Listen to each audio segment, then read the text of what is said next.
Ready সেডি হয়ে বেরিয়ে পড়লাম। কোথায় যাচ্ছি একজনের বার্থডে, আমাদের পাশেই থাকে। তো ওই দিদিটা বাঙালি, তো ওনারই ছেলের বার্থডে, তো আমাদের সপরিবারে তাই ইনভাইট রয়েছে, তাই চললাম। এই যে রেডি হয়ে যাচ্ছে, এই যে গাড়িতে করেই সবাই যাচ্ছি, যেহেতু একটু দূরে তাই জন্য হেঁটে যাওয়া যাবে না, গাড়িতেই যেতে হবে।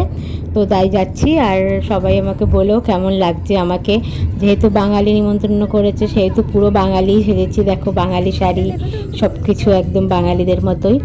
আর এই যে এসে গেছি, আর আমরা মনে হয় অনেক দেরি করেই এসে গেছি। ভেতরে তো মনে হয় কেক ফেক কাটাও হয়ে গেছে। আর এই দেখো সামনেই এত হনুমান ছিল, নেবেই তো মেয়েরা তো এত ভয় পাচ্ছিল।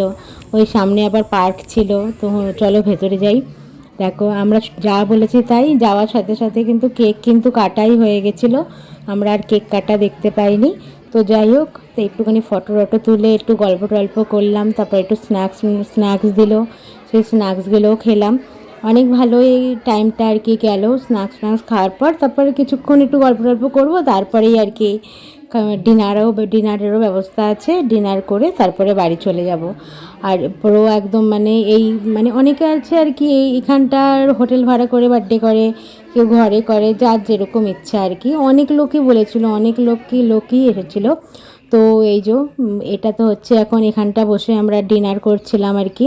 তো এই রুমটা একটু ঠান্ডা ছিল, ওই রুমটা এত লোকজন যে মানে এসিও কাজ করছিল না, তাই জন্য এই রুমেই আমরা অল্প কজন এসে বসে ডিনার করেছি। আর তোমরা সবাই কমেন্টে জানিও ওখানে কেমন লাগলো।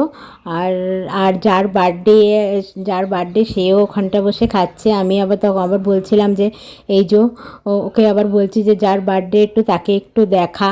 এই যে বসে খাচ্ছে, হাত তুললো, ওরই বার্থডে। চলো চলো তাহলে সবাই কেমন লাগলো আমাকে কমেন্টে জানাও ভিডিওটা। সবাইকে থ্যাংক ইউ।